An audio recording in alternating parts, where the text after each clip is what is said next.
এটাই হলো সেই বহুল আলোচিত হরমুজ প্রণালী। পারস্য উপসাগরে অবস্থিত এই প্রণালীর দৈর্ঘ্য 30 মাইল বা 50 কিলোমিটারেরও কম।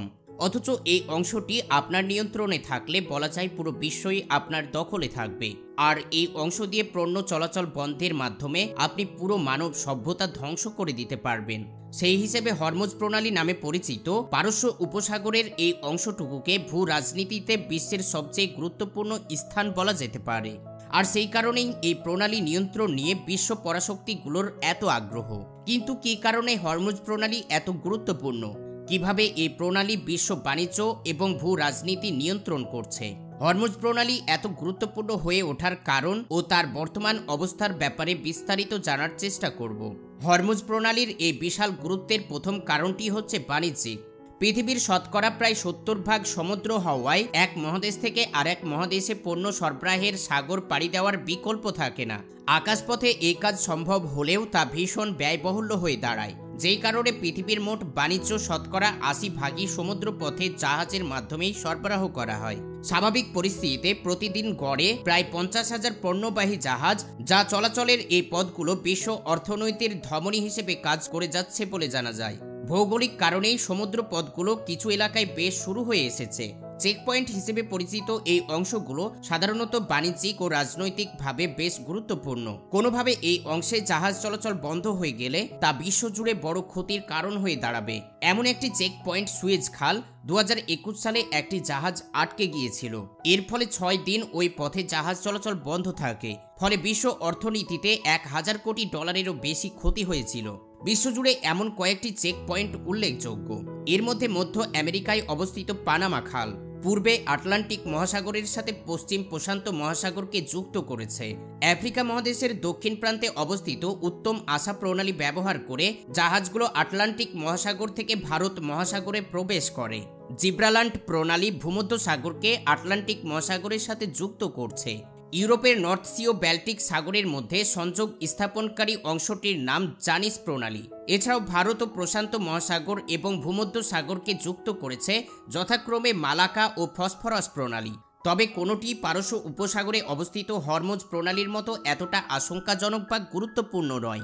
এর প্রথম কারণ, এই প্রণালী ছাড়া পারস্য উপসাগর থেকে সমুদ্র পথে বিশ্বের সাথে যোগাযোগের আর কোনো পথ নেই। পারস্য উপসাগর এতটাই তাৎপর্যপূর্ণ কারণ উপসাগরটির উপকূলে অবস্থিত দেশগুলো পারস্য উপসাগরের তীরে যেই 8টি দেশ আছে সেগুলো হলো ইরান, ইরাক, কুয়েত, সৌদি আরব, বাহরাইন, কাতার, সংযুক্ত আরব আমিরাত ও ওমান। এর মধ্যে বাহরাইন, কাতার, ইরাক ও কুয়েত পারস্য উপসাগর ছাড়া আর কোনো সমুদ্র উপকূল নেই। খনিজ তেল থেকে শুরু করে বিভিন্ন ধরনের জীবাশ্ম জ্বালানির বৃহত্তম সঞ্চয়গুলো মধ্যপ্রাচ্যের এই দেশগুলিতেই অবস্থিত। এর মধ্যে শুধু খনিজ তেলই বিশ্বের মোট জ্বালানির চাহিদার 1/3 পূরণ করছে। জলবায়ু পরিবর্তন এবং পরিবেশ নিয়ে সব উদ্বেগের মাঝেও দৈনিক বিশ্বে প্রায় 90 লক্ষ ব্যারেল জীবাশ্ম তেল পোড়ানো হচ্ছে। প্রাকৃতিকভাবে পারস্য উপসাগরের তীরবর্তী এলাকা বিভিন্ন ধরনের জীবাশ্ম জ্বালানির খনিতে সমৃদ্ধ। উপসাগরটির উপকূলীয় এলাকায় অবস্থিত সবুজ রঙের চিহ্নিত এই খনিগুলো পৃথিবীর মোট প্রমাণিত সঞ্চয়ের অর্ধেক জ্বালানি তেল সঞ্চিত রয়েছে। পৃথিবীর বৃহত্তম জীবাশ্ম জ্বালানির খনিটিও এখানেই অবস্থিত। সৌদি আরবের দক্ষিণ পূর্ব প্রান্তে অবস্থিত এই খনিজের নাম গাওয়ার অয়েল ফিল্ড। বিশ্বের বাজারে তেলের শতকরা 6% এই একটি খনি থেকে সরবরাহ করা হয়। বিপুল পরিমাণে জীবাশ্ম তেলের পাশাপাশি প্রাকৃতিক গ্যাসও এই 8টি দেশেই বেশি সমৃদ্ধ। এই উপসাগরের তীরে লাল রঙের চিহ্নিত খনিগুলো বিশ্বের মোট প্রাকৃতিক গ্যাসের শতকরা 40% সঞ্চিত আছে।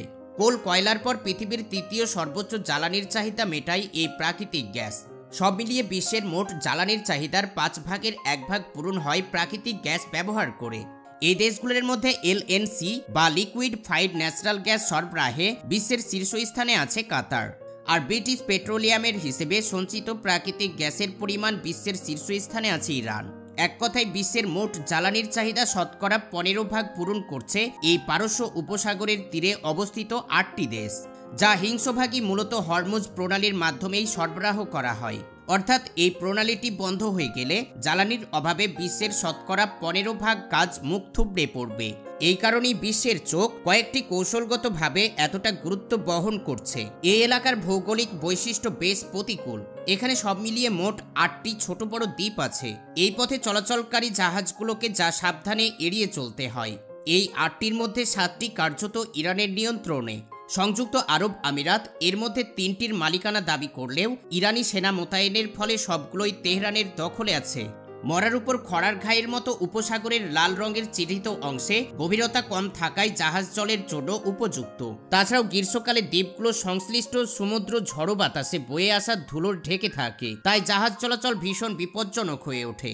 এইসব প্রতিকূলতার মধ্যেও পণ্য সরবরাহ অব্যাহত রাখতে হরমুজ প্রণালীর মাঝে 2 লেন বিশিষ্ট একটি সমুদ্র পথ স্থাপনা করেছে।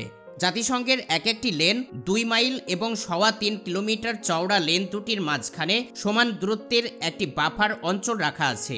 একটি লেন ব্যবহার করে জাহাজগুলো ওমান উপসাগর থেকে পারস্য উপসাগরে প্রবেশ করে, আর একটি ব্যবহার করে বিপরীতমুখী জাহাজগুলো পারস্য উপসাগর থেকে বেরিয়ে যায়। জাতিসংঘের সমুদ্রপথটি বিভিন্ন স্থানে ইরান, ওমান সহ সংযুক্ত আরব আমিরাতের আন্তর্জাতিক জলসীমা অতিক্রম করেছে। এই প্রণালী ব্যবহার করে রপ্তানি হওয়া বিভিন্ন ধরনের জীবাশ্ম জ্বালানির শতকরা 76% যায় পূর্ব এশিয়ায়। আমদানিকারক দেশগুলোর মধ্যে 3টি নাম বিশ্বের সবচাইতে উল্লেখযোগ্য। বিশ্বের দ্বিতীয় বৃহত্তম অর্থনীতি চীন, শতকরা 45% জীবাশ্ম জ্বালানি আসে পারস্য উপসাগরের তীরবর্তী দেশগুলো থেকে। প্রতিবেশী জাপানের অবস্থাও আরও শোচনীয়। বিশ্বের তৃতীয় বৃহত্তম অর্থনীতির দেশ, জ্বালানির চাহিদা শতকরা 48% পূরণ হয় হরমুজ প্রণালী ব্যবহার করে সরবরাহ হওয়া তেল ও গ্যাসের মাধ্যমে। একই সাথে এগুলো বিশ্বের 10ম বৃহত্তম অর্থনীতি দক্ষিণ কোরিয়াও মোট জ্বালানির চাহিদা শতকরা প্রায় 30% পূরণ করে। অর্থাৎ এই প্রণালীতে জাহাজ চলাচল বন্ধ হয়ে গেলে বিশ্বের দ্বিতীয়, তৃতীয় ও 10ম অর্থনীতি কার্যত অচল হয়ে পড়বে। একই সাথে জ্বালানি রপ্তানিকারক দেশগুলোতেও ভয়াবহ অর্থনৈতিক মন্দা শুরু হবে, যার প্রভাব গোটা বিশ্বে ছড়িয়ে পড়তে খুব একটা সময় লাগবে না। কৌশলগতভাবে মহা গুরুত্বপূর্ণ এই হরমুজ প্রণালী নিয়ন্ত্রণে ইতিহাসে বারবারই বিদেশি পরাশক্তিদের আকৃষ্ট করেছে। সম্প্রতি এই তালিকায় শীর্ষে আছে যুক্তরাষ্ট্র। পারস্য উপসাগরের তীরবর্তী 8টি দেশের মধ্যে ইরান ছাড়া বাকি 7টিতেই সব মিলিয়ে কয়েক ডজন সেনাঘাঁটি স্থাপন করেছে তারা। এই ঘাঁটিগুলোর মধ্যে কাতারে বেশ বড় আকারের একটি বিমান ঘাঁটি আছে, আর বাহরাইনে আছে 5ম নৌবহরের সদর দপ্তর। এই বহরে সক্রিয় সদস্য আছে প্রায় 15,000-এরও বেশি। বিশাল আকারের 2টি বিমানবাহী জাহাজও আছে 5ম নৌবহরে। ইরানের প্রভাব বিস্তারের চেষ্টা ঠেকানোর জন্যই পারস্য উপসাগরীয় এলাকায় যুক্তরাষ্ট্রের এই বিশাল সামরিক উপস্থিতি। এইসব কারণেই যুক্তরাষ্ট্র এবং ইরানের মধ্যে 1980 সাল থেকে কূটনৈতিক সম্পর্ক ছিন্ন রয়েছে। তার মধ্যে এই হরমুজ প্রণালী নিয়ন্ত্রণ অন্যতম। এই সময় ইরান বেশ কয়েকবার হরমুজ প্রণালী বন্ধ করে দেওয়ার হুমকি দিয়েছে। অবশ্যই এই অঞ্চলে মার্কিন সেনা উপস্থিতির কারণে সেই হুমকির বাস্তবায়ন বেশ দ্রুহ ব্যাপার হবে। বিশেষ করে শক্তিশালী 5ম নৌবহরের উপস্থিতির ফলে ইরানের নৌ ও বিমান বাহিনীর অধিপতিত্ব বিস্তারের সম্ভাবনা প্রায় নেই বললেই চলে। এই বাস্তবতা বুঝতে পেরে ইরানও তার ভূমি থেকে সমুদ্রে নিক্ষেপযোগ্য মিসাইল ব্যবস্থায় বিনিয়োগ করেছে, যা ব্যবহার করে নিজের সীমানা থেকে এই প্রণালীতে চলাচলকারী জাহাজগুলোকে হামলা চালাতে পারবে তেহরান। পাশাপাশি ইরানের সঞ্চয় আছে বিপুল সংখ্যক জলমাইন, যা ব্যবহার করে অনির্দিষ্টকালের জন্য হরমুজ প্রণালী 50 কিলোমিটার এলাকার জাহাজ চলাচল জন্য অনুপযুক্ত করে দিতে পারে তারা। কাগজে কলমে ইরানের হরমুজ প্রণালী বন্ধ করে দেওয়ার মতো সামরিক সামর্থ্য থাকলেও সেই ক্ষেত্রে দেশটির বিরুদ্ধে দ্রুত সর্বোচ্চ পরিমাণ পাল্টা শক্তি প্রয়োগ করবে যুক্তরাষ্ট্র এবং সৌদি আরবের নেতৃত্বাধীন আন্তর্জাতিক জোট। আশঙ্কা আছে গালফোর্ডের মতো আরও একটি রক্তক্ষয়ী যুদ্ধের সাক্ষী হবে গোটা বিশ্ব। 2019 সালের শেষের দিকে এই আশঙ্কা প্রায় সত্যি হয়ে গিয়েছিল। ওই বছর ইরানের সাথে আন্তর্জাতিক পরমাণু চুক্তি বাতিল করে যুক্তরাষ্ট্র। এই সময় পারস্য উপসাগরীয় এলাকায় সেনা উপস্থিতি বাড়ানো শুরু করে ওয়াশিংটন। এই ধারাবাহিকতায় 2020-র শুরুতে মার্কিন ড্রোন হামলায় নিহত হন ইরানের এক মেজর জেনারেল। জবাবে ইরাকে অবস্থিত বেশ কয়েকটি মার্কিন ঘাঁটিতে মিসাইল হামলা চালিয়েছিল ইরান।